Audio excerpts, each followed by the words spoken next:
Okay, so let's get started. Well, hello everyone. My name is Pierre. I work for Togo. Let's say that over the past 2 years, I've been very involved in support and in leading the technical team, as well as everything related to specifications, development requests, and improvements to Togo. And this year, I'm working a bit more on the innovation side. So we've made a lot of progress on topics related to AI and automation. That's why we're here. It's because we've made significant progress with the API, and we hope to give you the ability to set up automations via Zapier or with your existing digital environment. Let's say, since we realized that, well, Togo does a lot of things, but often you already have tools that also do a lot. And there was actually a need to connect Togo with your tools because you don't necessarily want to use Togo for certain features. Sometimes out of habit, sometimes for technical reasons or for a number of very good reasons, quite simply. And so we've moved into this phase that's a bit more about connecting Togo to other things and also giving other tools the ability to do things within Togo, which until now wasn't really possible. So it was really about creating bridges, connection points around, let's say, the Togo tool. So we're here to talk about Zapier. As I mentioned a bit in the introduction, you are all pretty much beginners or almost completely unfamiliar with it. Simon, I think you told me, Camille, that you had already worked a little bit on some things. No, on sales to do lists. So no, it wasn't you. It was someone else who talked to me about HubSpot. I remember. I'm trying to recall. I won't find it quickly, but anyway, here we are. Two sessions of 15 people each, so 30 people in total. None of Zapier. You don't know automation in general, so that's our starting point, and we're really going to do an introduction around that. You can interrupt me by raising your hand with your little raise hand icon. If I don't respond, it's because I don't see it or I missed it, so don't hesitate to turn on your mic and speak up. This will last 2 hours. It's quite short in terms of timing. This session is mostly a lot of information coming from me, and the second session will be more about working on practical cases and things like that. We need to catch up, or at least introduce you to this wonderful world of automation. What is Zapier? Very quickly, it's a tool that allows you to connect well. It claims to support more than 5,000 applications. We're not going to use all of them. And above all, the main advantage and the real strength of Zapier is that they made it possible to connect applications that weren't originally designed to work together. Your Gmail will work quite well, for example, with Google Docs natively, because both belong to Google and they've already built some bridges or similar integrations. But Gmail won't work well with Word. Gmail won't work well with your payment system like Stripe or things like that, at least not natively.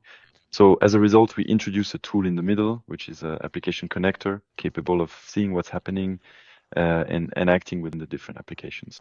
And then we'll create little machines, small automations between these different applications. It's a no-code solution. You don't need to code at all. Now, if you do code, you can do things that are a bit more advanced, a bit more complex, but it's really not necessary. And it's very useful for anything that's repetitive tasks, identifying everything that's repetitive, let's say, that needs to be done, and where there's not really any added value in doing it 10 times a day or per week. So that's Zapier. You access it by going to the website. There are several platforms that offer this. The two best known ones are Zapier and Make, which used to be called Integromat. At Tugo, we went with Zapier because it's the one that currently has the most connections with other applications, and we had to start somewhere. It's kind of the most well-known, the most popular, but it's not necessarily the most powerful. It is very, very, very likely that soon we will offer the same possibilities in Make as we have in Zapier, but for now, we started with the one that seemed to us to really cover a wide range of applications and possibilities. In Zapier, we build what are called zaps. Zaps are, well, they're these automations actually. So it's going to be a sequence of actions between different applications.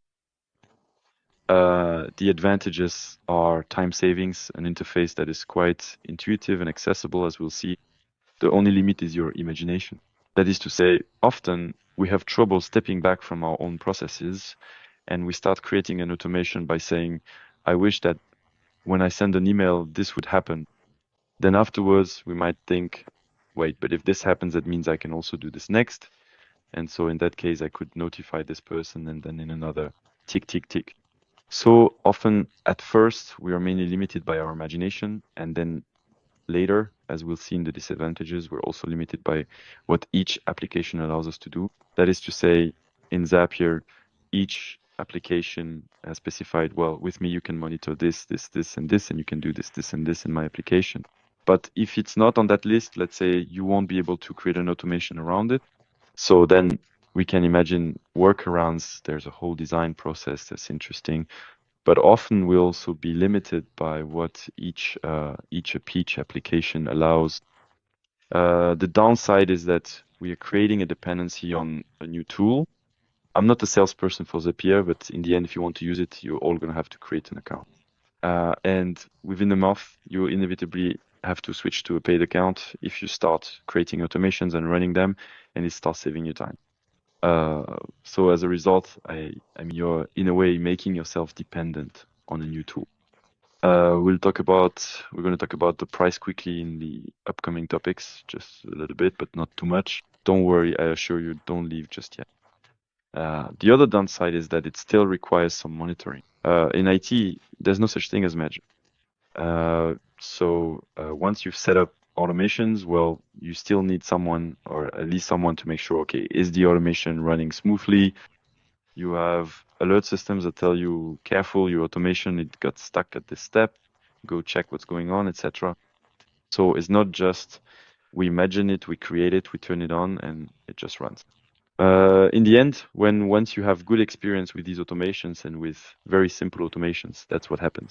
But in the meantime, you also have to anticipate internally that, well, there needs to be one or more people who are responsible for monitoring, creating, maintaining, and debugging the apps. Another drawback, sometimes for us, French speakers, is that the active community for this tool is mainly in English.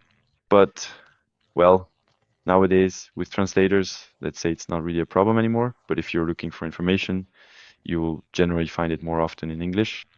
And then what I do a lot is that I created a personalized GPT to help me build apps, and I told it, well, go check out, get inspired by what's on the forums on Zapier to find answers to my questions. So I chat with it, and it gives me answers that are pretty consistent. The downside is the limitation, what I was telling you about the applications, is that they allow you to do things, but you're limited by that and also by your own imagination. Price and subscription. Let's talk about that right away. Getting started with Zapier is free. So when you create a Zap, an automation, and it gets triggered, let's say each step, if it happens, uses up a task, what they call a task. So you're going to have let's say two types of costs on Zapier. Basically, when choosing a subscription, what matters is what your license allows you to do.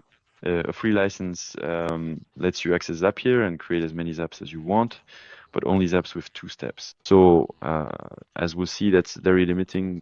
That means you have a trigger and then 2 possible actions. Very quickly, you want to do 4, 5, 10 steps with paths, conditionals, and so on, because that's what makes it so incredibly effective. And with the free subscription, you're limited to 100 tasks per month. Task, for example, would be when I receive an email in this folder, then create a folder for me in my drive. At that point, you've already used up 1 task. So if you do that, let's say you put that email into Drive. If you do that 100 times, you've used up your free task credit, so to speak. So very quickly, the reality is that you'll switch to a professional plan, and there you should expect to pay 52 euros per month if you pay monthly, a little less if you pay annually. I recommend that you start with a monthly subscription. You can see if it suits you in terms of automation mechanisms, if you have people to whom you, or if you've managed to set up automations and it actually saves you time.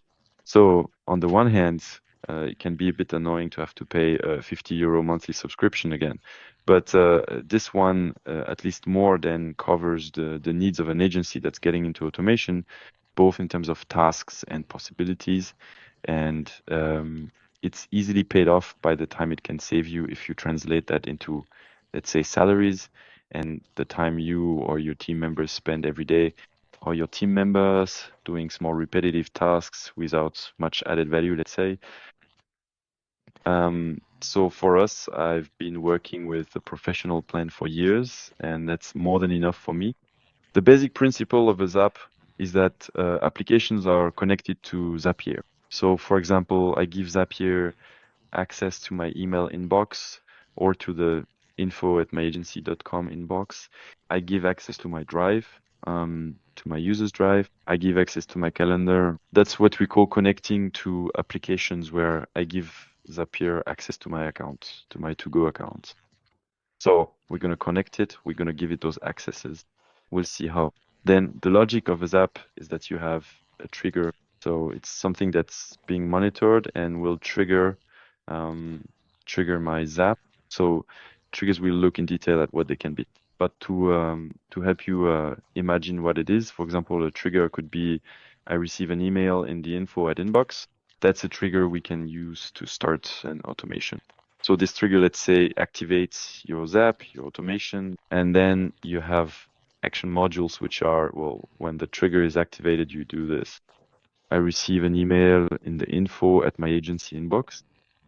Action, I take the attachments from that email and put them in the drive folder named after the sender of that email. So we'll be able to chain actions together following these triggers, one or several actions. And then there will also be, let's say, actions. Well, actually, I'll go into more detail about that later. So that's it for the vocabulary. Zapier, the interface, what does it look like? It looks like this. Here, I've put a screenshot for you. We'll get into it in a moment. Well, I don't necessarily find it. I mean, I find it a bit cluttered at first, and often you don't really click in the right place to find what you want. It takes a little time. But just remember that what matters to you is basically what's in the menu on the left. Here is the home page. Zap here is the tool we use to create apps. And Zapier, they've also branched out well. They've also added more strings to their bow, so to speak. So they also give you access to other tools. So here, Table, for example, is a tool that lets you create and manage data in tables, or what we call tables in a database. Interface is another tool where they've made it possible, still with no code, to create small interfaces, like if you wanted to make a little internal application. Chatbot, that's relatively new. It's you can trigger automations by having a chat interface, basically like a chat GPT style chat. Canva, I haven't looked into the details, so I can't really tell you about it. And agent, it's an agent, what we call an agent, an AI agent. Let's say basically an agent, like a central module to which you give the ability to perform actions. It's not quite the same logic as apps. You're going to give it the ability to do things, and then actually this agent, it's like a box where you put a bunch of tools, and then when you interact with this agent, it's the agent that will decide, based on what you ask it to do, which tool it will use. Here we're really moving more into the world of AI. We're not going to talk about AI today. I'm hardly going to mention AI. That's another topic which is interesting, and as we'll see, really worth connecting with automation, but it's too much to cover in 2 hours. So for now, we're really just going to work with fairly basic automations, let's say, almost from the old world, but you see that it's still very practical and very useful. If this happens, I do that. So I see that, Chris, you have a question? Yeah, it was just about the tables in Zapier. So, I started working a bit with Airtable there. They're pretty similar to what you find in Airtable. No, it's much more basic. It's really just a kind of raw database. The only advantage is that you'll be able to interact with apps in a table you've created in Zapier. The only downside is that even with the Pro plan, it really limits you in terms of the number of different tables. And the drawback is that the data stays, it's in an interface that I personally don't find very intuitive, and you're really not working in a logical way. Airtable is going to be much closer to an Excel-like logic, let's say a spreadsheet, where you can do things pretty intuitively on your table, even though you're still working within a database. Whereas the Zapier table is really very basic. It's really just a data table, and then you just be able to make it interact with your apps more easily. Uh, I used to use table quite a bit at first, but now I don't use it at all anymore because it's too limiting. It was too limiting for what I wanted to do, and I prefer to make apps where I interact with an Excel file, for example, where I have much more control, many more possibilities for formatting my table or things like that. So, and there's absolutely no problem doing that. You can also easily make apps that interact with Airtable. That works very well too. If you've started building your tools on Airtable, I can see you're a big fan of Excel and Airtable. So you'll be able to create automations that will fetch data from Airtable or from certain tables in your Airtable. But Airtable, Zapier all follow the same logic of saying, okay, we started working on a specific topic, automation, and the digital world has pushed us to provide more tools. For now, I use only apps on Zapier, and now we're starting to get into agents a bit. But I recommend that you limit yourself and start with simple things where you have control, which are the apps. So the interface, when you're looking to build an app, you have two options. Either you start from what we call from scratch, basically a blank page, and that's what we're going to do today as an example, or they offer you templates. Same principle. I find that it's a bit messy when you're looking for templates and all that. Personally, I've never found anything interesting in the templates, but they do show you just how many things you can connect together. So the templates look like this. Let's say here they show you the list of templates that are popular. For example, when you send an email via Gmail for a new Google Form submission. So here it's when you have a new submission, someone who sends a response to a Google Form. With Zapier, you can automate the process so that this person, for example, receives a confirmation or a notification by email, letting them know that you've received their form, and you create a little app because surprisingly, Google Forms doesn't natively offer the option to send a notification to my respondents, or at least if there is an automatic notification. The advantage of doing it with an app is that you'll really be able to customize the content of the notification email. Often what is provided by default in these tools is very basic. For example, just the ability to say thank you for your response. Have a great day. And maybe you'd rather say thank you for your response. Robert Dupont, we saw that you are in Europe. We have a training session on such and such a day, etc. So you'll be able to personalize your notification emails much, much more. This kind of thing you can change thanks to apps. In the meantime, you have lots and lots of templates. My advice is to start from scratch to really understand how things work. And then sometimes templates can be helpful, but honestly, it's pretty rare, let's say, for complex apps. In the end, only you can really design them the way you want. So when you click on the interface, if I scroll back up here, you click on the create interface here, or you go into Zap, or you click here. Well, that will open up this interface, which is really your Zap editing tool. Well, I suggest we dive right in. Yes. Yes. Indeed. Absolutely. Whoa. Zip. Whoa. So there I am I'm on an account, the Stones account of knowing everything. You have folder logic. That is to say that if you click there, for example, here, it shows you by default the list of all the automations that exist in your company. It's really not practical. So what I advise you is to organize them by folder, depending on what you need. So we're going to go into the formation Zap folder. And here is the list of apps I have available for my first automations. Okay, to create one, you click here on new app. And so the first steps. So like many things, as is often the case now, the element that greets you is an AI. So here it's Copilot. So Copilot is Microsoft's AI. It says to you, tell me what you want to do, and I'll make some suggestions. I'm not stupid. Actually, I find that I prefer to do it myself by hand. You can try it out on very simple things.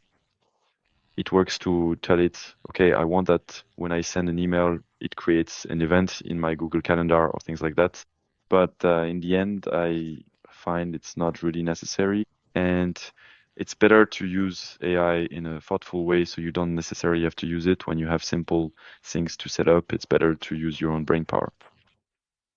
So the principle here is the one I mentioned to you. For now, you have two steps, a trigger and then actions. So here we're going to work on an example, set up an example for you. All right, I'm scrolling down. Tup, tup, tup, tup, tup, tup, tup. We're going to work on a very simple automation. When I create a folder in my mailboxer, what we call a label and Gmail it, should then create a folder with the same name in my drive, and then send an email to a predefined address, which is called test2monit, to let them know that I've created the folder in their drive. And here is the link to the folder, which is now ready to receive files. Okay, so we're really looking at a Gmail trigger, an action in Google Drive, and then another action to send an email. Let me just check, excuse me, to see if anyone is stuck. No, it's fine.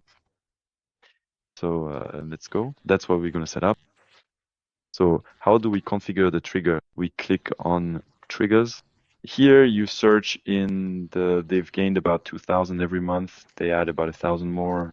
So I don't know what part is just talk and what part is actual application. Sorry, what part is just talk and what part is reality. Okay, let's just say there are a lot.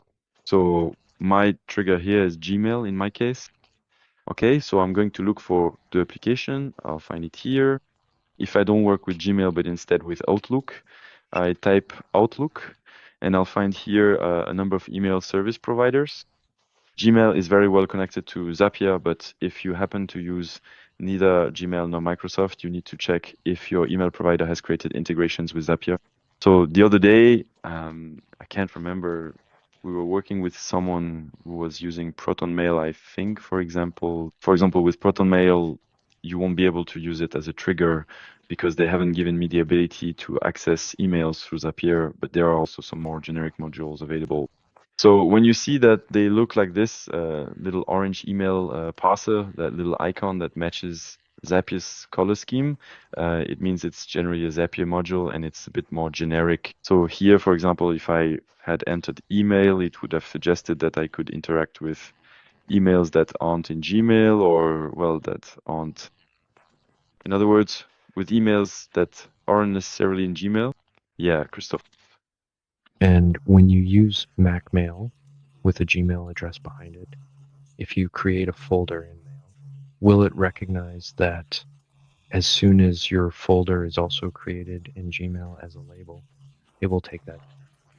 Yes, because actually Mac is just a software interface that lets you see emails that are on Google's Gmail servers. Okay. So what really matters is the tool that manages your emails in your case, that's Gmail. And when you create a folder in MacMail, what it actually does is send the information to Gmail, telling it to create a label. So when you create your folder in your MacMail, it creates a label in your Gmail, and that's where Zapier can detect it. All right. So now I've created the trigger with Gmail. Next, what it asks you, I think, is my head, because I don't have a screen feedback. Is my head blocking the view here? Or is it fine? No, I think No, it's not annoying. it's good. Okay, great. So now it's going to ask you which account you want to connect Gmail to. So I already have a number of email accounts that are actually set up to work with Zapier, but you won't have any yet. So you click on Connect New Account. So here we're in the process of connecting Gmail to Zapier, and now you'll actually see the little interface, just like if you wanted to log into your account. It's the same interface and the same secure authentication method. So here you need to go through the process to enter your email account, the email account you want to interact within Zapier. That's another major strength of Zapier. Each application has different authentication methods. For example, To Go don't use that authentication method. Some use authentication methods with apps like Authenticator. There are things that are more or less different, and actually Zapier has made it somewhat uniform and very well not uniform, but at least very easy to connect our various accounts to its tool. And technically, that's not something easy to set up. So that's also what we're paying them for with the 50 euros a month. So here I'm going to select my account. We set, for example, it's a folder. When I create a folder in Webmaster, I want that to be my trigger. So first I say, okay, which account am I going to work with? And then trigger events. What is that? What's your trigger event? So here, when you click on it, you get a comprehensive list of what Gmail says, or rather indicates can effectively work with Zapier as triggers. So you see the triggers could be, for example, you have a new conversation starting, you have a new email. So an email received in this inbox, you have a new email, but one that matches, that meets certain search criteria. For example, a new email that comes from a specific email address or that comes from a single domain. For example, if I want all emails that are at orange.fr to trigger this zap, I would rather use the new email matching search trigger and new label. So when you create a new folder in Gmail, that can also be a trigger. What you were saying, Christoph, is, for example, you're on your Mac, you create a new folder in your Gmail, well, on your Mac. And so that can be used as a trigger, even to okay, Zapier will start working because it detected that you created a new folder and it retrieved the name of this new folder.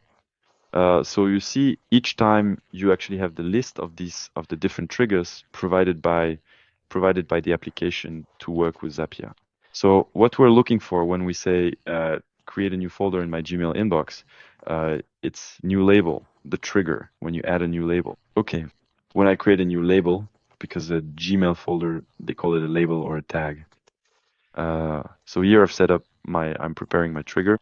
Now it tells me, okay, now we're moving on to a testing phase. Actually, you always have to do these tests. That is, it's going to check if the connection with the application is working properly, and it will see if it will try to retrieve a batch of data from the last times I created folders in Gmail to use them as test data, actually. So here I test. It tells me, okay, I found these three batches of data that are from times when you actually created folders.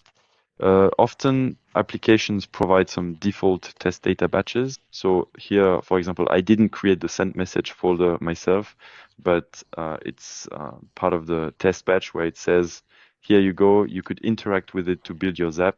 We're going to use this batch of test data so you can see how you'll create your app afterwards.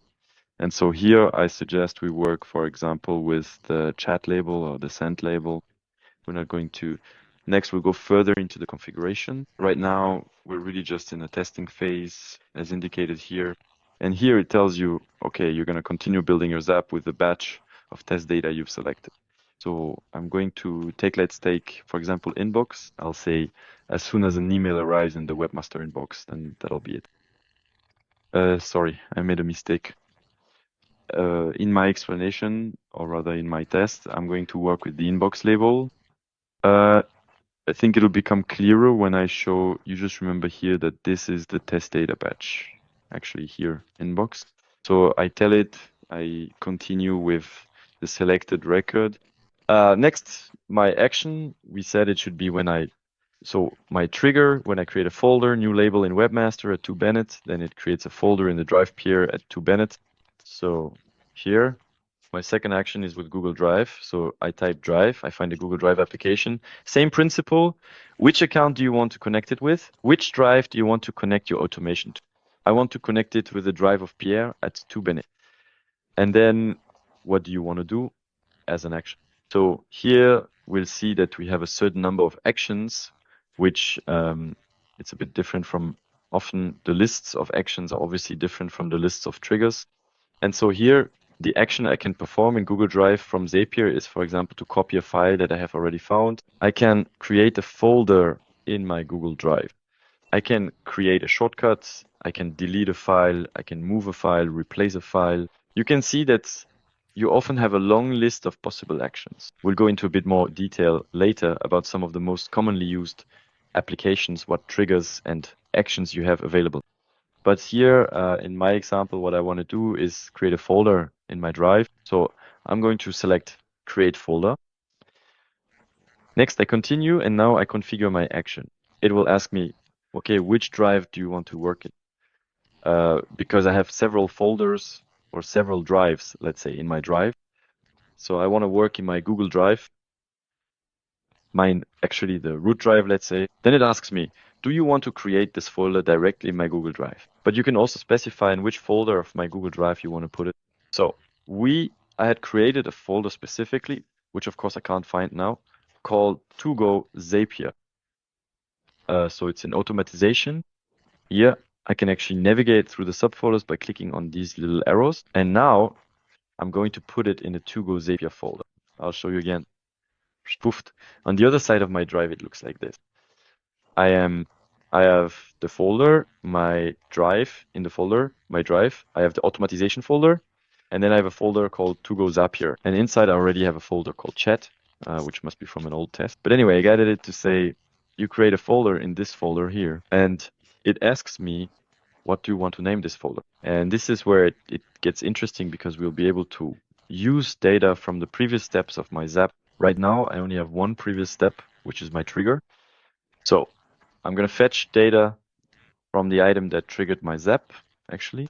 So here, for example, the folder name, you can either give it a fixed name, call it new F, new folder, for example. That means that every time it will be called new folder. That's not very practical though, because you'd end up with 150 folders, all named new folder. So what we're going to do instead is click on the little plus here and tell it, I want you to name this folder after the label I created. Remember, my trigger is when I create a folder in my email inbox, I wanted to create a folder in my drive. So I'm going to tell it, I want this folder to be named the same as my folder in my email. So here we're looking through the set of data that was retrieved by the trigger. So we can see that it retrieves the name. Oh, I've been logged out. We can see that it retrieves the name. We can see that it retrieves the ID. So that's a technical detail. And then I didn't see the third element. It retrieves, but sometimes it's the creation date. Sometimes it's a number of other things. There we go. So the folder name, there it is. We have the name, we have the ID, and then there's the type. Often you have a lot of data, but in fact, only some of it is actually relevant to you. Fortunately, there are search bars here. So when there's a lot of data, we'll see that we can use the search bars to find what we need. So what I want is for it to create a folder with the same name as the one I created in my mailbox. So here, I'm going to tell it that the folder name is the name and inbox. If you remember, this is usually where things become clear. It's just my data set. So here it would have created my test data set from my trigger. And here it would have actually created a folder. When I test it, it will create a folder in my drive called inbox. But that's not what's going to happen later in my zap. So here I'm still at the testing phase. It tells me either to skip the test, which I don't recommend, at least not on version 1 of a zap, because often we set up very complex things, don't test them, and then end up spending all our time trying to figure out why it's not working. So my advice is when you create your zap, test at every step. It has to pass the test. Anyway, you can't publish your automation if all the tests haven't been passed successfully. So here, this is my folder. Right now, I only have chat in it, in my folder. We're going to try a little magic trick. We're going to put it here. No, we leave it like this. And now I'm going to ask it to test the automation. So now it's running its little process and tells me I do have output data out. So it says, I did create a file in the drive. Let's check that right away. And indeed, we can see our file, our inbox folder that was created by our zap on drive. Okay. And as we said so now, it immediately offers me the option to either publish this zap. So I could publish it and say, there you go. Every time a folder is created, you add a file in Google Drive. I publish it here, and then it will run and trigger every time this event occurs. But we had said that we would go a little further with the example. So we're going to ask it to send an email. So what are we going to do for that? we add an action step afterwards. And here we're going to look for our Gmail module again. And this time we'll check out the actions that are possible in Gmail through Zapier. So action, you see I can archive an email. I can add a label to an email. I can create a draft. This is interesting for creating and preparing automatic replies and then validating them by adding elements manually. You can also delete emails. You can really do all these little things. And for us, what we're interested in here is the send an email action.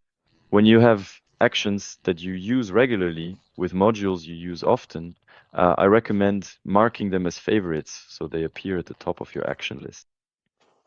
So here, send an email, you select the account. This time the question is, from which mailbox do I want to send the notification email to confirm that I have created a folder? What rule did we set for ourselves?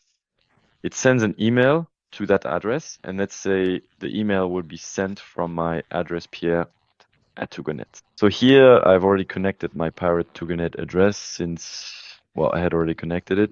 And here when you click on continue, you can configure all the details of the email you want to send. So the first question is, who do you want to send this email to? I put a fixed address in my specifications. So I set these tests to test@tugonet.com. But now you're starting to understand. I imagine that if in a previous step you had retrieved the sender's email, for example, you could say, every time I receive an email in this inbox, then I do something. Well, you could have used here in this email sending action the address of your sender to tell them, okay, I'm sending a reply to the person who triggered my zap. So same principle, you could have gone to the plus here and search for the email address you want to use as the recipient address. Here, I'm putting a fixed address just to make a simple example. You'll find all the configuration fields for an email who this email is for. Carbon copy, blind carbon copy. If you want to tweak the from a bit to say, actually, I want it to come from an alias or something like that, you'll find all of that here. And here, Zapier has a common pitfall at the beginning, which is that it marks required fields for you, and it shows them with this little orange asterisk asterisk, sorry. And as long as you haven't filled in the information required in that mandatory field, it won't let you move on to the testing step. So if you see that the continue button stays grayed out, it means there's a required field somewhere that hasn't been filled in. So here, we're going to configure our subject. We'll say new folder created, and you can mix fixed data with variable data. That means I'll set the subject to new folder created. But for the name, I'm going to give it the name of the folder that was created. So here I retrieve it from my folder creation step and tell it, well, I want you to get the title, so my subject will be dynamic. New folder created, and the name of this new folder is this one. Same thing for the body. And then I'll answer your question, Christoph. So for the body, I'll say, hello, here is the link to your new folder, your new drive folder. And as you've understood, I'm going to click on the little plus to fetch the link to the folder that was created. And now I'm going to look for where it is. So quite often you have to search a little bit because they don't have names that are well, that truly help us to identify them clearly. You see here, I distinctly see parent links. I also see parent safe links and all that, embed link and so on. That's precisely why right next to it, you typically have, let's say, illustrative examples of data. And that's why we meticulously collected a comprehensive batch of data at each and every step. So for example, these are examples of all the data that is related to the creation of the folder we made, which is called inbox in our Google Drive. So either you list them like this and search manually, which can sometimes take a very, very long time, or you have some keywords in mind and you think the thing should be called something like URL, and you use the search bar, and then you look at the details of the data. Here it tells you last modify user picture URL. Apparently that's not the link to my folder. That doesn't look like a folder link. So let's try another keyword. Let's try link. And here we see icon link. We see a number of things. The thing that looks the most like a Google Drive folder link is this one. So I'm going to test it by saying, okay, I think I'll use alternate link. And I'll go ahead and publish my zap like this. Then I'll see if it actually matches the link. The link that I wanted to retrieve in my email. Yeah, Christoph. Yeah, I just wanted to ask in your trigger, can you add conditions? For example, if you want to, well, notify so that it only triggers when you create a folder in your confirmed offers, like 2025, or can you add conditions like that? So that, So I have it's a bit of a complicated answer. I suggest, well, not really complicated, but I suggest we finish the test like this to the end of the example, and then I'll show you all afterwards exactly how to add filters and how you can use them. So here we're just going to finish my example. I click on continue, and it shows me the data in, so the inputs, the data, the input data. I'm about to send an email to test at Tugonet. The subject of the email will be, it's going to be new folder, created inbox, and the content of your email will be this, and the rest is empty. But it was optional, so we don't care. So now if I say test step, I'm going to go to my mailbox, which is here. No, it's not this one. Yes, it is this one. No, it's not this one, because I told it to send a test to 2GoNet. So I'm going to show you my personal test address, which is located at 2GoNet. This address is for demonstration purposes only.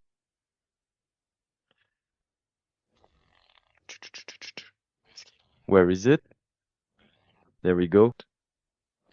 There, this is my test mailbox at 2GoNet, let's say. And here I just received it at 10:47. I didn't prepare it in advance to make it look like it works. I just received a test email where it says, hello, here is the link to your new Drive folder. So I'm going to copy the link, address copy the link, sorry. And we're going to check in Gmail and Google Drive. Sorry of my webmaster. I need to be in the right account. I'm in the right account. Let's go check in the Drive. Does this match the link I wanted to retrieve? You are logged in with the address. No, I created it in my email inbox. That's why. So this is a matter of Google Drive accounts. So I need to go look in my Drive that's linked to Pierre at Tugonet. All right. If I paste the link here that I got in the email, I do end up in my Drive in the to-go Zapier inbox folder. Okay, so the link I got from my Zap, the one I was a bit unsure about here in the content of my email, is indeed the correct link I wanted to retrieve. And now, once I continued, I validated my test because it tells me, okay, everything went well. I have my little red check mark. It says publish. I have the option to publish it, sorry. So now I'm publishing it. From this point on, here you have a little toggle, what we call a toggle, that tells you the Zap is on. So it's running now, and we're going to test it. I suggest, since so far we've only done tests, that we test it in real conditions. All right, and we're going to... So I'm going into my webmaster inbox. There, I'm going to create a new folder, a new label. I'm going to call the label something like Formation Zap. Zap, okay, I don't want to nest it. I'm going to put it right here. So here is my Formation Zap. Okay, the trigger here tells you that it runs a check every 2 minutes. That means every 2 minutes, it checks if there are any new labels. And if there are several, it runs the Zap multiple times. Similarly, another interesting piece of information. Here on the left, you have what's called the Zap run. Zap run is the history of when your Zap has run, when it has completed, when there have been errors, and when filter actions have been triggered. So here we can see that for now it hasn't run, and I can confirm that it hasn't run because I don't have anything new in my inbox. I haven't received any notification emails. So we'll wait for it to run a little bit. Normally it should take 1 or 2 minutes, and I'll take this opportunity to answer your question. Knock, knock, knock. I'm duplicating my tab to look at this view on the Zap run and show you how it works as soon as it has run. When you need to modify a Zap, by the way, you open it in your folder. We're going to name it. That's very important. There we go. Session 10 a.m. Always name it. And when you want to edit it, there's a little edit button here that's very handy. So the question is, do we add filters or how do we add conditions? In the case of Gmail, actually, I would say that often your trigger, they've added so many triggers here that instead of applying filters, you can use another trigger like the matching search. Okay? So you can say, actually, it's a kind of filter to say, when I receive an email from confirmation@terraaustralia.com, then you continue. It's a filtering logic. It's the same thing. So here in your trigger, if I change my trigger, it will ask you, okay, how do you configure your trigger? What will it be? We're going to say your search keywords. Here, the difficulty in this case is that you have to write, it tells you, it gives you information when you see the little icons appear here. It says, this search will trigger an email in all folders, including sent email. Limit result to specific folder by including filter with search operator. And it tells you, for example, in inbox. So basically it tells you that you'll need to use the search language, the search operators provided by Gmail, okay? And it's not super intuitive. Actually, you'll have to write them like this, from to, CC, subject, contain, etc. Actually, that's what it's telling you. You need to do the same thing that happens when you're in your inbox and you search for a message. You have a little interface that tells you, okay, the email is from. So you have a little interface that shows you here, how do you set up your filter? For example, you might say, I'd like to search for all messages that come from contact@2bonnet. Here it's in interface format, but when you click on search, you can see that it has converted it into search operator language. So that's what it does in Zapier. We're getting a bit into the details now. I hope I'm not losing you. In Zapier, it basically tells you, if you truly want to effectively utilize the new email matching search, the new email matching search feature, you'll absolutely have to communicate with me in this specific manner, employing colons, quotation marks, and parentheses, precisely as demonstrated. It's not exactly super convenient. And here we're in a no-code interface. So you might say, well, the thing is kind of a lie when after just 2 steps, I have to add some code. It's a bit like they're taking me for a fool. That wasn't the case. I'm just checking on this. I'm setting up my Zap, again, specifically the label or email box, and I told it no. It was a new label indeed. My trigger for this action is a new label. There you go, that was the one. By the way, in the meantime, my Zap ran and I did receive my email, new folder created information Zap here. And when I go to my mailbox in my Google Drive, it did create my folder. So that means my Zap is working. And beyond the testing phase, I'm going back to the filter. You can add filter steps here. So when you click on the plus here, you have the home with all the steps. And then you see either you find them directly here, let's say the flow actions, I'll call them that. Flow actions are filters, paths, delays, loops, or things like that. Or otherwise you can find it here in flow controls. All of these are flow actions. So here you have the filter action. And now we're going to get back into a Zapier-like logic with our codes. You'll be able to set up a filter in a way that's a bit more user-friendly, let's say.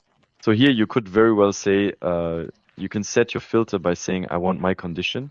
You see, it's only continue if the name, for example. And here you have several conditional formats. The name does not contain is not exactly, and actually you have a number of things that are very useful when you're using flow controllers. So here, for example, we'll say you only continue if in the new label, I have, for example, the word new. There you go, because I want to say each time, or maybe 2025, because I want it to only work when I create a folder that starts with 2025, for example, or that contains 2025. And so here, a filter follows the same logic. You tell it to continue, and then it tests my filter on the test data we've used. And for our test data, we use the label called inbox. So it tells you, I would have stopped there. Actually, the filter wouldn't have gone through. So if you had created a folder called inbox or formation zap like I just did, well, the filter would have blocked this zap, and you would see it in your zap run. So you can set up a lot of conditional things with this filter in a pretty simple way. Then often when you start wanting to filter and do conditional logic, you want to do several things. That's what we call in computer language, if then else. That is, if this happens, then you do that. But if that didn't happen, then you do this. And that's when you start going down different paths.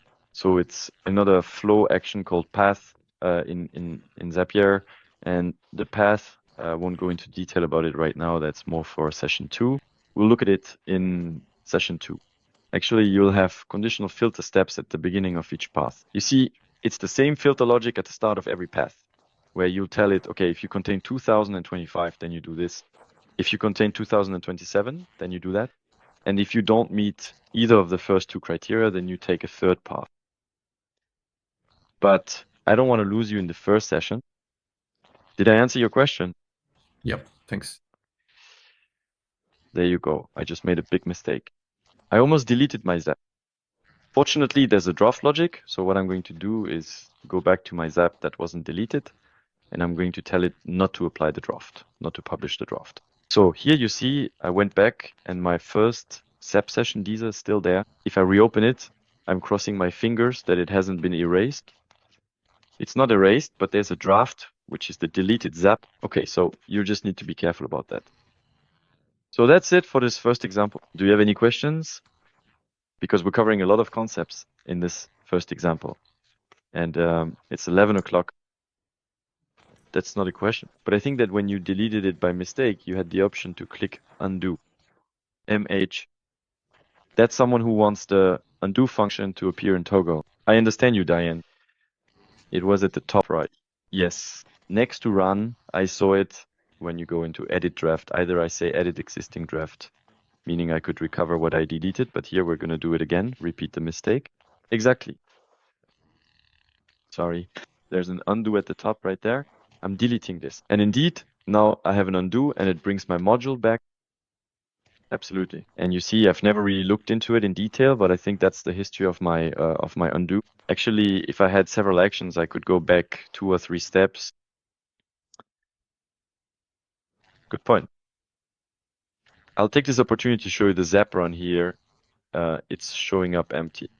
That's because I haven't refreshed my page, so I'll refresh it. And now if I go into the zap run, there you go. It doesn't want to show it to me. It decided it wouldn't show me that it worked. All right, so let's go back into the zap, find my first zap session. There we go.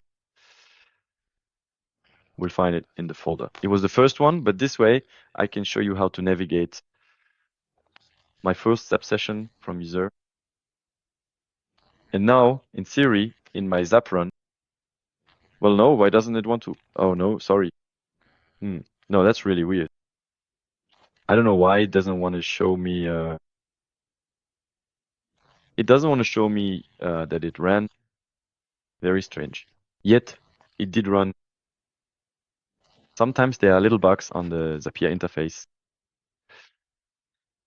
Okay, do you have any other additional questions or any further comments at this moment?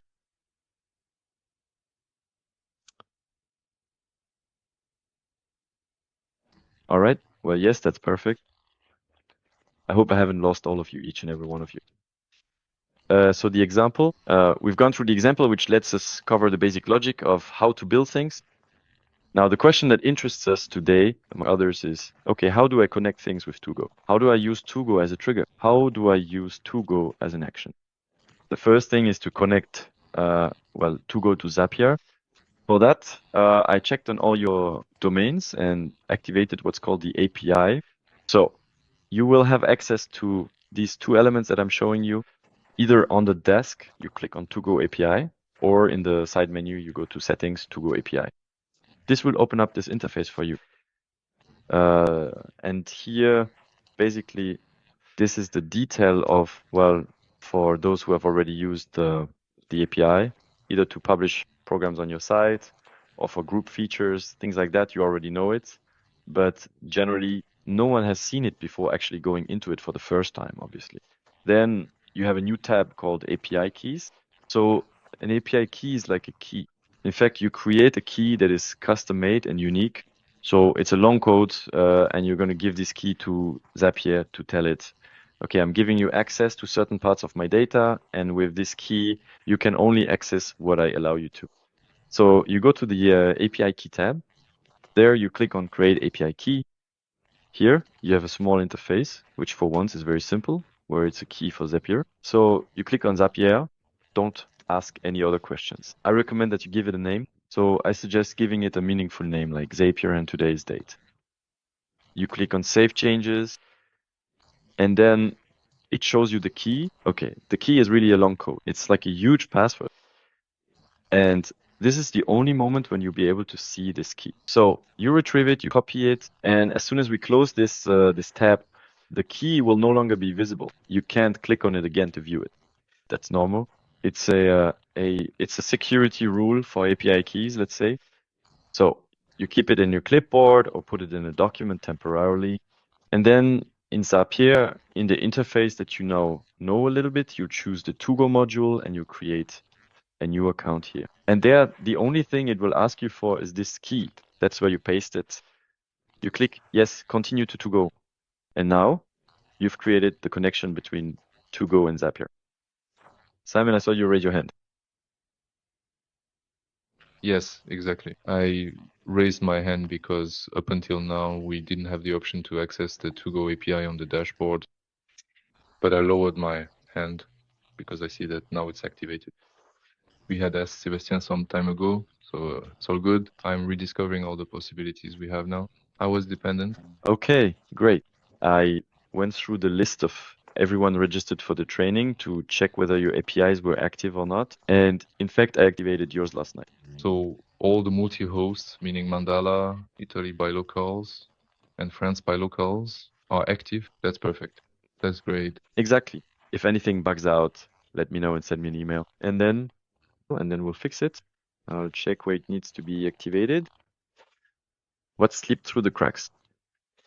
So there you go. Welcome to So you may have potentially connected to go with Zapier using this little tutorial.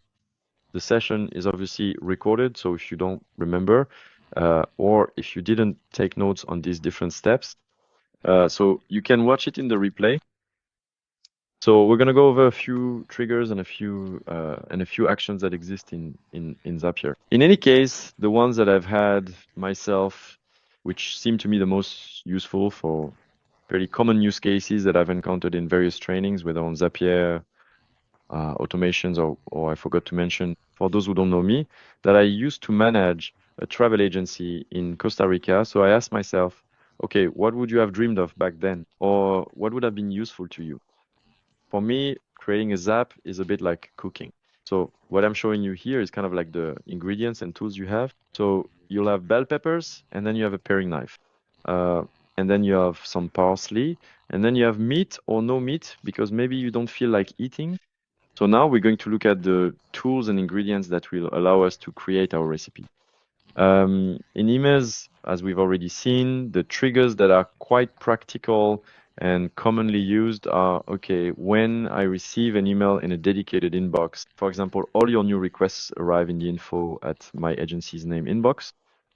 So as a result, that's going to be a trigger you can very easily use because it's an email that arrives in a dedicated account. So what we saw is that it would be new email, not even matching search. As soon as you tell Zapier, watch this inbox, whenever there's a new email in this inbox, it will trigger. Be careful with these triggers that are very broad, very open, because sometimes you receive spam. And so the Zap doesn't distinguish between spam and non-spam. So as soon as you have a new email in your inbox, if it hasn't been caught by your spam Gmail's anti-spam system well, it will trigger the trigger. That's why it's important to add filters afterwards, but in a second step. Often we set up a V1 of a Zap. We see everything that doesn't go as we want, so to speak. We see that all the spam comes in, creating folders in the drive, and we go, whoa, whoa, whoa, we pause it. And then we step in, we add filters, we set up arrow paths, and we refine our Zap. That's completely normal. It's part of the creation process. So the other triggers include an email being dragged into a folder. That's what we call a new label email. If you take an email and drag it into a folder, that can be used as a trigger. And an email sent from a specific address.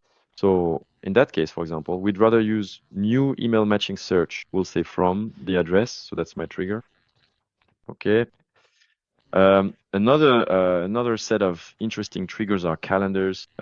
If you've connected Zapier to your calendar, creating an event in a specific calendar or in the calendar Zapier is connected to can be used as a trigger. So someone on your team creates an event for the arrival of the Dupont family.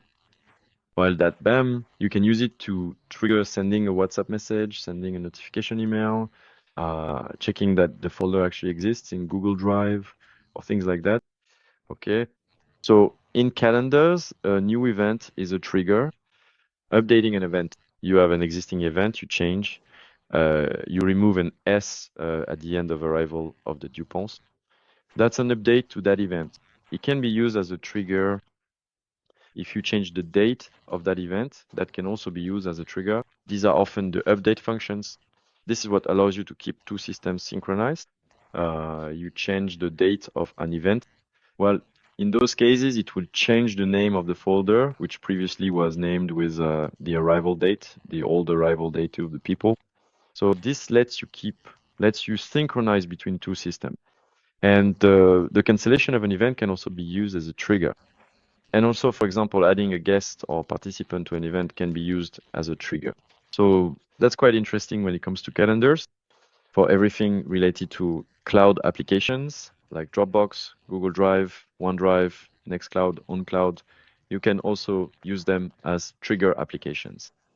Adding a file to a folder can be used as a trigger. Creating a folder and updating a file in a folder in your cloud space are events that can be used, and much more. Here, I'm mentioning the three that I find most useful, but actually every time you have a list well, here there are just 4, but each time you have the list of these triggers by application that appears here, and sometimes it's very, very long.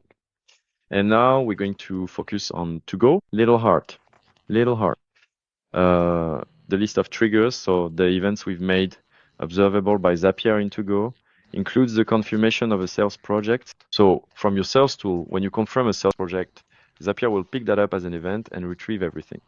A lot of information about this sales project that includes its name, the travel agency to which this project belongs, the trip amount, the number of adults, the number of children, all the roaming, the entire group composition. These are all data that can be retrieved in Zapier. The first name, last name, and email of the trip leader. First name, last name, email, and also the date of birth of the travelers.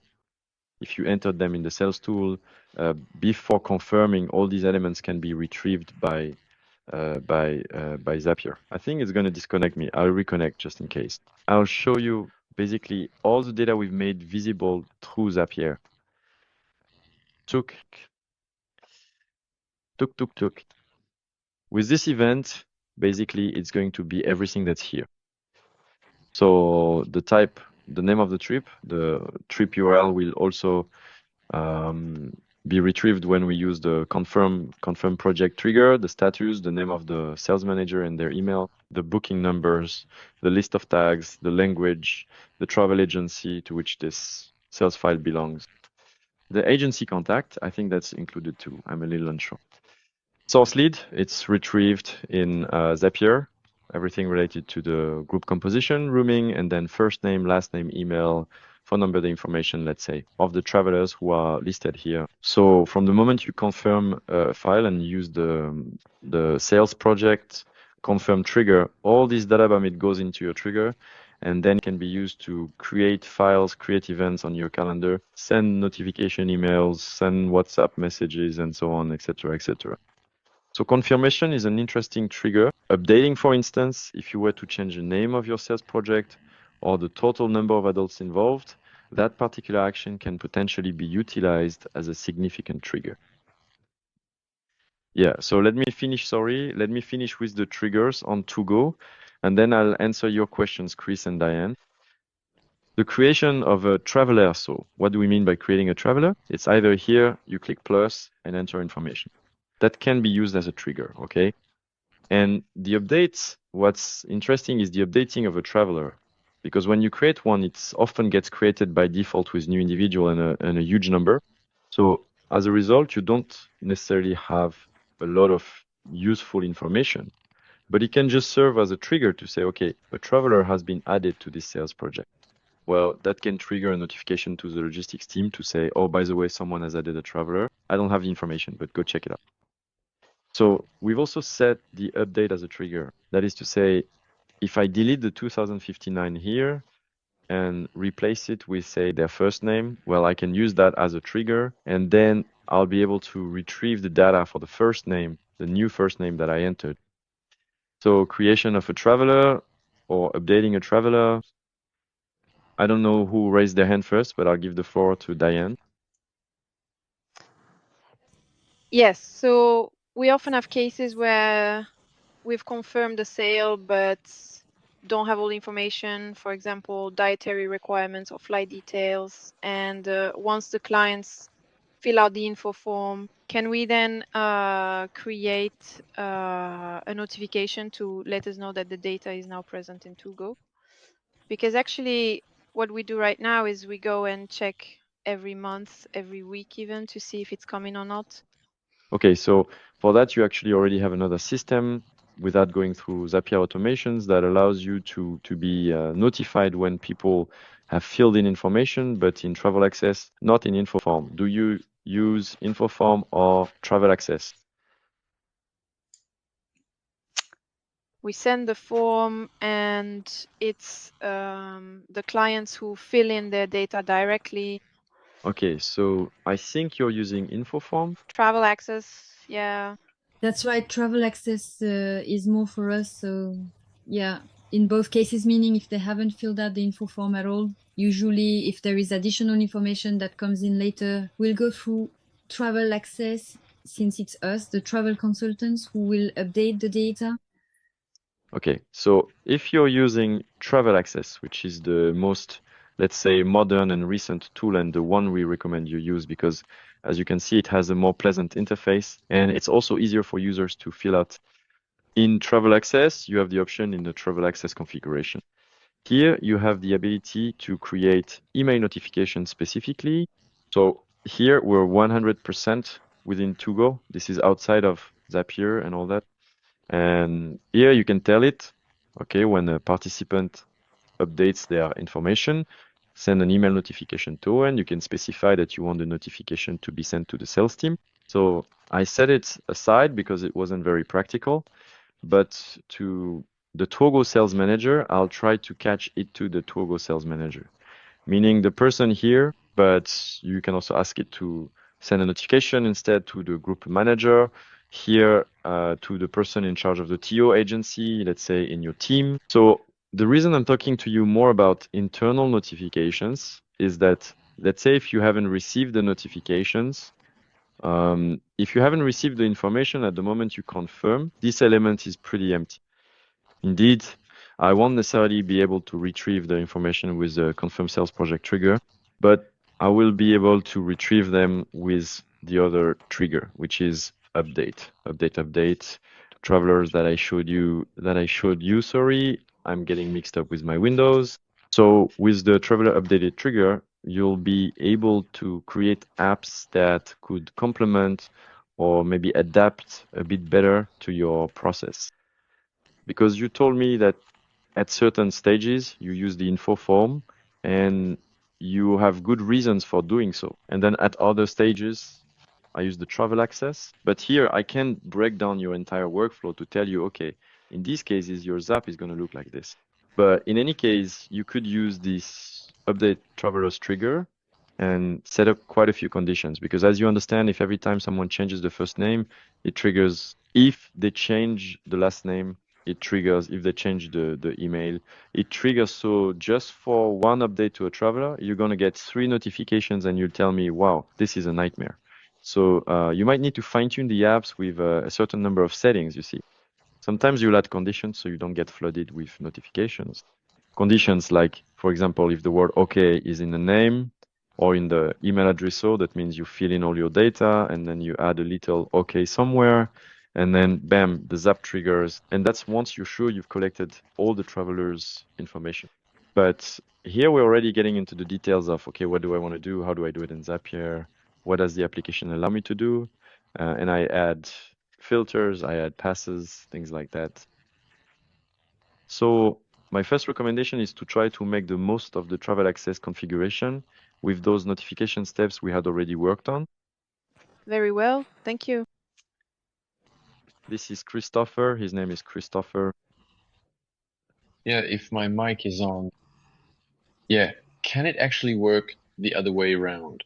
Meaning, can the Zapier connection with Tugu effectively send information back up into Tugu, perhaps even updating existing records? Yes, but that will be at the level of actions. You're impatient, so I'm getting to that. Actually, for now, we're looking at triggers. We're looking at triggers, but I'll show you that we've also created actions indeed. That means an external element can interact with your Tugu at certain points. What's especially important to remember is that, as I mentioned, you're limited by what we've made visible in Zapier, and right now it's mostly restricted to sales projects and travelers. And often when we discover this, we think, okay, but wait, does that mean that, for example, when I create a task in the to-do, I can trigger a notification on Google Chat? Well, for now, no, because I haven't made the to-do tasks visible to Zapier. Little by little, we will be progressively adding these essential triggers and actions carefully tailored and specifically based upon your unique and individual needs, meticulously according to your established workflows and existing processes. And I cannot necessarily fully and completely imagine all of your intricate work processes myself. So I am also inherently limited by my own personal imagination and understanding. Okay. What do we make visible in Tugu from Zapier? So today we focus on sales projects and travelers, but tomorrow we'll add groups. Tomorrow we'll add expenses, experiences. There are plenty of things that are already ready to be released, and we're going to keep expanding these possibilities actually. But when you're designing automations with Tugu, always keep in mind, okay, I can only do it if my trigger involves the sales project object or the group object for now. So on Tugu, here's what we've given you the ability to do. As for triggers, I won't go into detail about what you can do with an Excel sheet or a document, but go check out an example like that on the fly with a spreadsheet, for instance. Just adding a tab to a spreadsheet is a trigger. Adding a row to a spreadsheet is a trigger. It's the same with documents. If you change the name of a document, that's a trigger. For those of you who work with HubSpot, I took a quick look and the list of triggers is just huge. So I don't work with HubSpot, so I don't even understand the vocabulary they use. What's a deal stage? What's a company? What's a contact, etc. If you work with HubSpot or with specific applications, this should make sense to you. But there's always a bit of work involved in figuring out, okay, what can the app I want to automate with actually do? What is it called? Because here, you're actually getting into the guts of the tool. So often the names you see on your interface aren't necessarily the technical names, and sometimes it's hard to find them. For example, maybe in HubSpot, they call it a ticket, but in your interface, it's called a task. So sometimes you have to search a bit, you have to run some tests, and that's how it goes. You're working, let's say, right at the border between the tools interface and its inner workings. To use a medical comparison, so now looking at actions, if you look at the list, starting from a trigger, what kind of actions can I perform in a given application? So the actions we can take on emails, we've already seen a bit of that. For example, you can add a label to an email in Gmail, which is like dragging that email into a folder. That can be an action. If this happens, then with the email you received, you move it into this folder. You can reply to an email. You can prepare a draft. You can also send an email. We've tested that. The actions on Gmail, for example, you'll see there are a lot of them. We already had a quick overview with the calendar. What kind of actions can we perform? We'll be able to create an event. We can even create an entire calendar. We can invite someone to an event, and we can delete or update an event, change the date of an event, and things like that. You also have what are called search actions. So search actions in our case, it will be on the calendar, will be to search for an event. So it's a bit like a conditional, but it's just an action that allows you to identify and make sure that later in your Zap, you'll be working on an event that meets certain criteria. And so these specific search actions will be telling it, for example, find for me an event, the comprehensive list of events that take place between the first day and the third day of the month. And so that will be its primary search action. Its output, its resulting output data will be what we commonly call an ARIA detailed list, I think. In French, where it will actually provide you with the complete details of each and every event it successfully found that precisely meets those specified criteria. And here, the primary action is a comprehensive search action within a calendar. And then you will be able to perform various actions with other modules on the specific events that have been found. So at first, this might seem a bit unclear, but often we use search actions for, let me give you an example. For instance, if in your drive you have a folder, you have a dedicated folder for each individual name specifically, for each distinct group of travelers. This particular name, you'll be able to confidently say, okay, when I receive an incoming email and I then move it into a certain designated folder, or perhaps into a specific folder within my emails that already conveniently has the name of this particular group of travelers, then you should proceed to look within my Google Drive for a corresponding folder that possesses the exact same name as my folder in Gmail. And subsequently, as an additional and separate action, you should then add this very email to my Google Drive folder. Okay, so these search actions allow you to refine and target precisely what you want to perform subsequent actions on generally. Chat actions. So often when you're in an agency, you tend to request chat type actions like sending a WhatsApp message to the client, they receive a welcome WhatsApp and so on. On WhatsApp, we're really limited on Zapier. I won't go into too much detail, but basically they've only allowed one possible action, which is to send a message to a number that you control. So for example, this will only be useful for sending notifications to the phone number or WhatsApp account of your emergency contact number, but specifically the one for your agency. You won't be able to natively create a Zap that sends a message to a client whose number you've collected. WhatsApp has really put a lot of restrictions in place. But on the other hand, the good news is that there are intermediary tools like Respondio or Twilio, which are multi-channel connection platforms that you might already be using. So let's take a look at Twilio. Twilio offers you a system to centralize your calls, your Slack messages, your WhatsApp messages, and so on. So for everything related to messaging, for example. And so Twilio already aggregates data in a way. And then in Zapier, you have a lot of possible interactions with Twilio. The downside is that you have to use an intermediary tool. You can just use Zapier and WhatsApp to send a WhatsApp message to a client. You have to go through this intermediary like Twilio, for example, or the ones I've listed here, Respondio, Zoco, Wati, and many others. There are plenty of them that are focused on this area. So with WhatsApp, we often look on Zapier and think, great. But actually, no, there's only one possible action, and it's not necessarily very useful for your workflows. On the other hand, with tools like Slack or Google Chat, you'll have many possible actions, sending a message to a dedicated channel, notifying a person in a channel, that sort of thing. So WhatsApp, you'll have to go through an intermediary, but often if you use WhatsApp well, I'm interested in your feedback for those of you who use WhatsApp for emergencies or to communicate with your clients. Do you use WhatsApp Business or just regular WhatsApp? Do you use these platforms that centralize communication? We have a client to go who, for example, uses Front, which allows them to centralize their calls and messages and manage their entire concierge system with it. I don't know if any of you do. You use WhatsApp a lot. Could you give me a thumbs up or raise your hand if you use WhatsApp? And we have Chris, and we also have Amandine, and then there's Diane, who you use it, but you don't particularly like it, or perhaps no. Is it because... No, I don't use it. Okay, so Josefa and Amandine, for example, do you currently use WhatsApp Business, or how exactly do you typically use WhatsApp in your daily operations? I am just genuinely curious to see what specific use cases we might potentially be able to explore and work on. Sorry? The standard WhatsApp to interact with clients. Okay. And from a phone, do you have an agency number and communicate, or do you have several WhatsApp numbers? There are several numbers in the group. Okay, so you created a group? Yeah. Okay, and then do you create a subwell, for example? Do you have a group for communicating with clients, and inside it you have all your conversations? Is that right?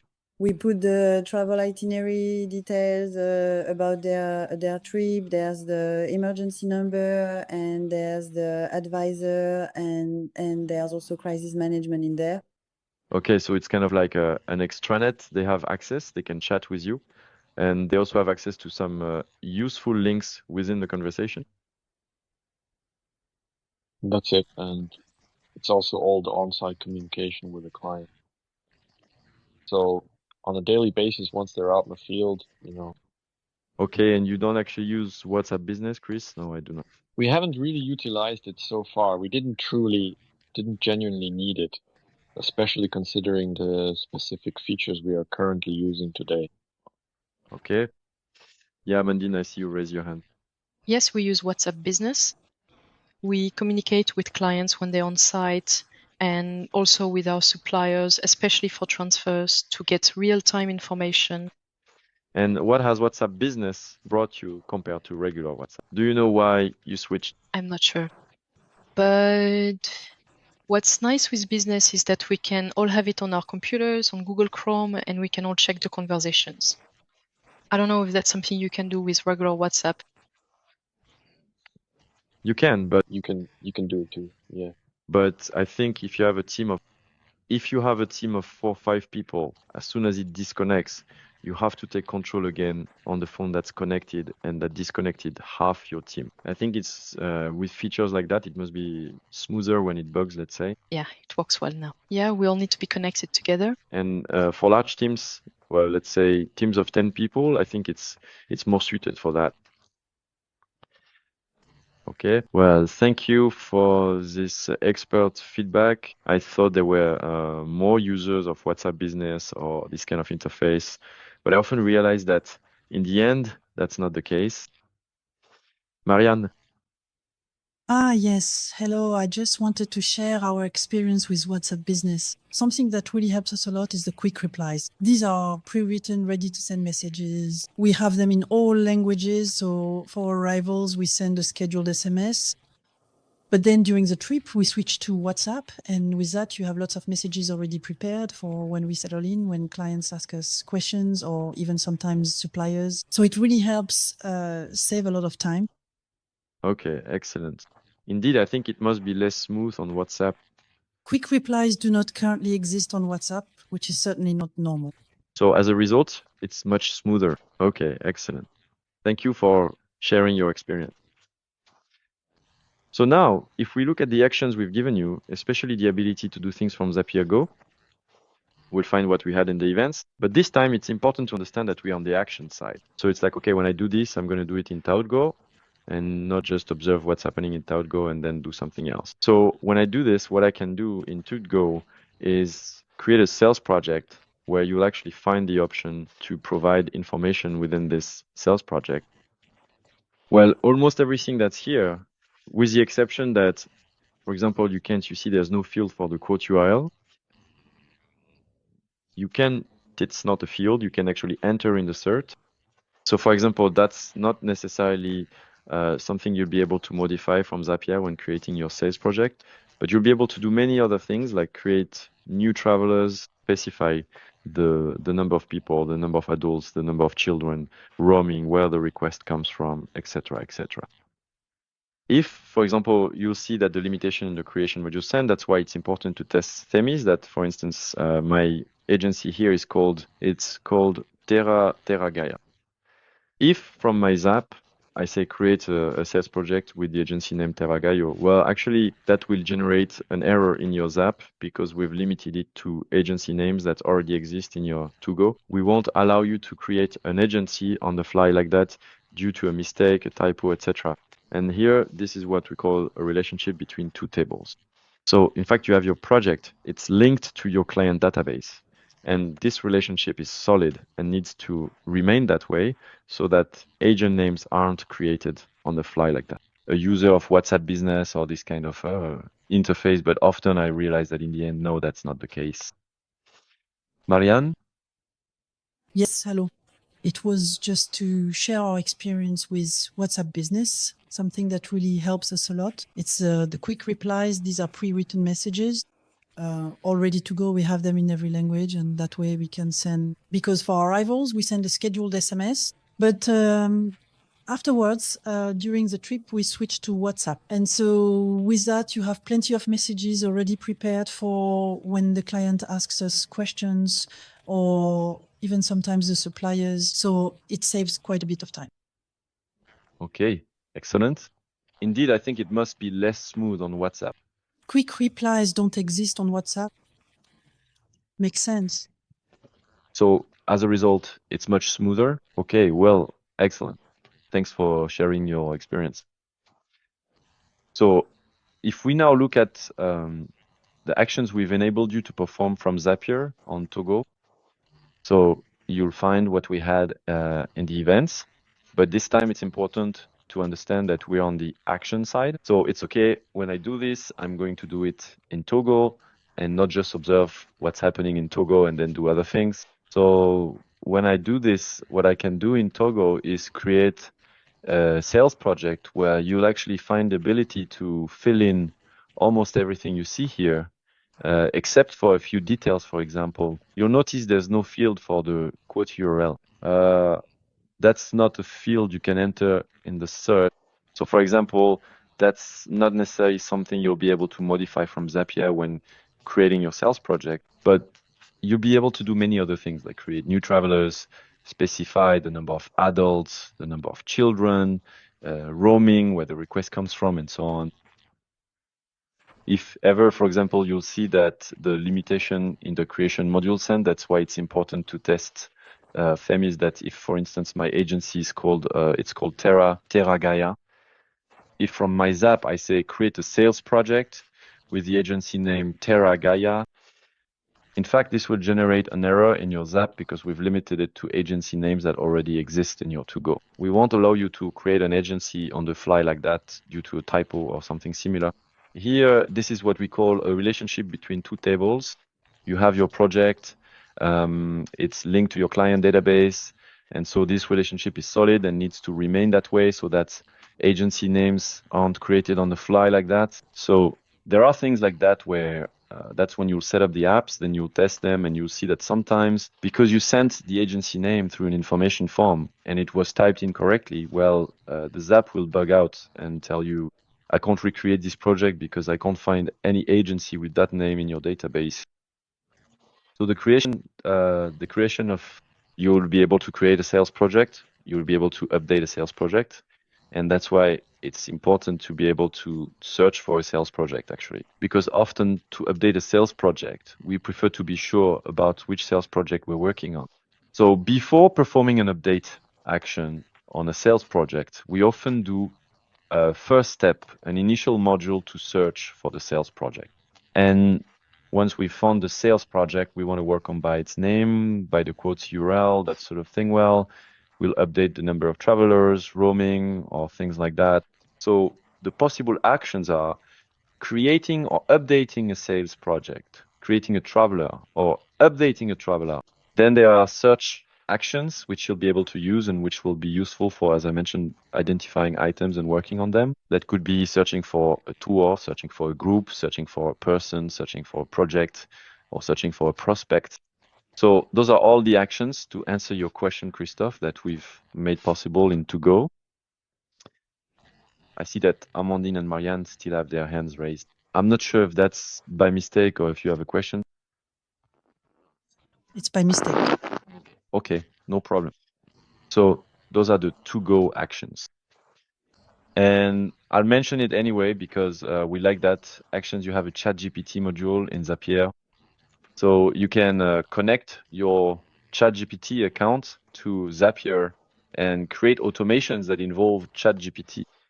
There are many possible actions in the ChatGPT module, like sending a question to ChatGPT, getting a text response, sending a question to a specific assistant, sending a file, writing an email, that sort of thing. There are a lot of things you can do. I don't want to go into detail about that, as I was saying, because then it mixes up everything related to automation and everything related to AI. In any case, it's really fascinating to explore. Let me give you an example of a typical use case in a travel agency. It's when I receive an email with new requests inside. So I asked ChatGPT to analyze the content of that email. I told it, you absolutely need to at least find or accurately guess the essential information about my client's overall profile. Are they seasoned adventurers or perhaps not adventurers at all? Is it intended to be a relaxing and leisurely trip or a more active and engaging one? So you configure your GPT, let's say, based on a certain number of criteria. In the travel request email, do you have any idea about the budget? Do you have any idea about the dates? Do you have any idea about the plane tickets? Did they book them or not? And the GPT, as you know, is capable of analyzing text using, let's say, rules and generating a response based on what it has analyzed. So it could create a reply, for example, write a response to the client, asking well-formulated questions about the information that was missing from the initial request. And so the GPT would send you this text with the content of your email. And then in your Zap, the next step is to send the email to the client who sent me the request using the text generated by GPT. So this is just to give you a sense of what can be done by combining automation and AI. But once again, it often gets confusing at first when you're just discovering automation. And then afterwards, you often start asking yourself questions like, why? So why am I not working directly with ChatGPT? Why am I using the tool? And these are questions that take some time to answer, but they do have answers. In any case, it's not for nothing that well. I personally advise you to take the time to learn about automation. So you can do really advanced things with AI in a smart and well-structured way. Let's say, next, you also have actions involving documents and actions on spreadsheets. But since time is short, I'm going to focus a bit more on practical use cases and examples of what you can do or what we've identified or what people often ask us about. So now I've understood what a Zap is. I've understood what you can do with it. And I've understood what's available in To-Go. So what can I actually do that's interesting and let's say a common task or a common process in agencies? Well, the first bit of good news is that we've already set up templates. I mentioned this at the beginning, so you already have templates suggested to you on how to use To-Go with Zapier. So these are templates that we created ourselves. So for example, let me give you an example. Send a Slack channel message for a newly confirmed sales project. When you have a new project that's confirmed in To-Go, bam, it sends a message in Slack. So we've made some very simple templates. As I often tell you, templates aren't always super practical, but they help spark your imagination and at the beginning get you started with Zapier. For example, create a Notion database item in MailChimp. When I create a new traveler with their email, well, I automatically save that email in my contact database in MailChimp because that's my tool for sending newsletters. Same thing with Brevo, same thing with similar tools. So that's just to give you some ideas, let's say, of templates. But otherwise, in the common cases that we've been asked about several times, it's, for example, when I confirm a sales file. So confirming a sales file triggers the creation of an event on an agency calendar, and I'll be able to create several events. I can create an event, for example, at the payment due date, because when I confirm my sales project, I retrieve the first day of the trip in Zapier, and I can create a step where I tell it now, based on the first day of the trip, you subtract 30 days. That gives you a new date, and you create an event for me on that new date. Okay, so to check, okay, have I actually received the full payment for this file? So when I confirm the sales file, I can create an event that's linked to my payment due date, and then another event, say 45 days before, to check whether I've created all the necessary travel documents for this client. And then the payment due date event would probably be more for the finance department rather than the guests. And the event for creating travel documents, or rather for creating the travel documents, would be more for my logistics department, for example. So as you can see, the events are already different. They differ in two ways, the recipients and the dates. So as a result, each time that's going to be a different module in my Zap. And at the same time, I create a new event on the client's arrival date to remind myself that I need to send them a welcome WhatsApp message, for example, since I can't do it automatically via Zapier, which is a shame. But so here I create an event, and then I create another event at the end of the trip, let's say on a later date, 45 days after the first day of the trip, where I send them a link to a satisfaction survey. So just at the confirmation stage, I already have 4 or 5 such events that are tied to my workflow. At the same time, once I've created my events, I send a little thank you email to the client to say, that's great, thank you. We've received the confirmation of your trip, and you can count on us to make sure it's well prepared.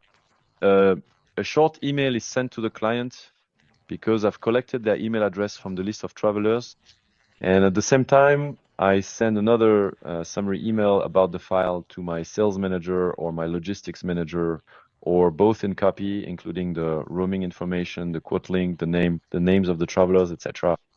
And then I send a quick internal notification because I have an internal team channel where we send all the travel confirmations to announce, well, here's a new confirmation from such and such team member with these travelers and so on. In fact, with just one zap triggered by the confirmation of a sales file, I get a series of actions like this that save me precious minutes that you've often already built into your own work processes. Christopher, I see you have a question. Yeah, I'll turn on the mic. Pardon. So, does what you have meticulously created and carefully developed as a sophisticated model within the To-Go platform specifically require us as users to possess an active and paid subscription in order to fully utilize and access its comprehensive features and functionalities? Or is it not necessarily contingent upon such a financial commitment for its general usage and accessibility? So after this training, if you want to use Zapier, you need to create your own Zapier account. You can have one. What I recommend is to have a single account per agency or even per group of agencies. For example, the Terra agencies. I know there are 3 or 4 agencies interested, and maybe there are some processes you want to share, and then you might want to split that 50 euros per month among a certain number of agencies. So at a minimum, you need one account per agency. Now, you don't need an account for every user on Zapier, okay? So, but it does have to be a paid account. At the beginning, that's what I was telling you, right? At the very start of the presentation, very quickly, you'll hit the limits with a free account. And honestly, let's not kid ourselves. If you set up multi-step automations like the one I just described, you'll have no choice but to go for the 50 euro per month plan, yeah? Yeah, for everything, even for the automations you've created in To-Go, we can't use them unless we've also signed up for a paid account on our end. Exactly, that's really it. You pay Zapier to work with the data it pulls from To-Go, Gmail, Google Drive, and so on. But you understand that, for example, if you connect Zapier to 3 or 4 different email addresses, you won't have to pay for extra accounts. MH. Actually, in that case, you're just paying for your Google account. So you can use To-Go in Zapier if you pay for your To-Go account, and if you pay for your Zapier account. Okay. So in To-Go, there's another set of workflow actions that are interesting. When I add a traveler to my database, it adds their email to my contact database or to my newsletter tracking tool. And it also adds their email to the web system for creating and managing newsletters. Sometimes you have contact databases that aren't necessarily linked to your newsletter system. That's why I separated it into 2 lines. But you can have an Airtable with all your contacts. And sometimes your Airtable is connected to your MailChimp through an internal connection, etc. It depends on your workflow process. In any case, this is something that's often requested. The change in status of a sales project is actually a good trigger as well. So here we're going to use the sales project update trigger, and then we'll apply a filter for when the sales project is updated. But in quotes, what has changed is the status, or rather the filter. That means if the status of my sales project equals something invoice sent, waiting for client response for anything related to managing, for example, follow-ups or automatic reminders, you can have a sales project status set to be followed up and have a zap that triggers when the sales project status is set to be followed up. So I send an email to the leader of my group with content that is more or less personalized. And as the last step, I change the status of my sales project back to has been followed up. So for example, this is a small zap that would allow you to manage follow-ups just by changing the status of the sales project from To-Go. That's something we really wanted to implement in the To-Go CRM. But actually, there are so many different cases, and you all have so many different ways of working that in the end, Zapier also gives each of you the ability to work either with statuses or with codes in the names. or with tags, or with a number of other things. And it adapts, let's say, a bit more easily to your processes. Changing the status of a project request. So that's a good trigger. So that can trigger sending an email in which you give your clients access to the travel space. So for example, you remember well, for those of you who use Travel Access, this will make more sense. But for example, you can say here that if you have a certain status, don't send the registration form, but instead send the travel access information. So in the Zap, I can retrieve this login information that's here, namely the travel access URL. That's always the same, but with which email they should log in, with which login they should connect. So you can have a status that says send the login information for travel access, and Zap will create an email that says, hello, Martin. Here is the data for I can't find the right words in French. Sorry. The login and password for your access to our external travel portal to fill out the forms with information about the travelers who will be traveling with you to avoid repetitions, of course. And you can create this kind of automation. Request for quote confirmation from the client if you haven't heard back. So that's what we were talking about a little earlier. Follow-up emails, checking hotel availability for the requested dates. So here we're already dealing with something that's a bit more advanced, but I'm not going to sell you a dream. It's more that here, what I'm suggesting is that, for example, when you're dealing with travel periods during peak season, or, you know, the travel dates are around Christmas, and it's really tough to find hotels. And well, sometimes before confirming a trip, we have a process to check all the hotel availability. And sometimes you have a service or a person who is somewhat dedicated to this task. So in this case, you can have a sales project status that says, okay, check the hotels for me because I'm pretty sure this is going to be confirmed and I don't want to sell something that doesn't exist. And so like that, you automatically send a little email to this person or service dedicated to this with the link to the quote, the name of my file, my sales project, and so on. This just helps automate the sending of the email a bit and saves a few precious minutes. So in terms of that's more about, okay, as a trigger, it's the confirmation of a sales project or what we've just seen. And now, in terms of actions, the actions we've thought of, well, actually, since you have the ability to create a sales project in To-Go via Zapier, anything that's used as an external system that makes you want to create a sales project in To-Go can be used. So it could be a form on a website. If you use Typeform on your website, well, you'll have Typeform as a trigger in Zapier. And in the Typeform triggers, you will have new forms submitted. If your registration form is a Google form, then you'll be able to use this Google form and the submission of information in this Google form as a way to create sales projects in your To-Go. So basically, any external system can trigger the creation of a sales project in To-Go or web form, sending an email to a specific address or with a particular configuration. It could be a GPT that could trigger the creation of a sales project in your To-Go, sending a Slack message, a status change in another management system, that kind of thing. So those are just a few ideas. I see that time is passing. I'm going to give you some exercises for the next session, which is scheduled as Zapier training, which is planned for either the morning or the afternoon. But I think that everyone who signed up for the morning also signed up for the afternoon. So it's on July 10th, just in a couple of days. What I'm asking you to do by then is to identify use cases where you could implement automation.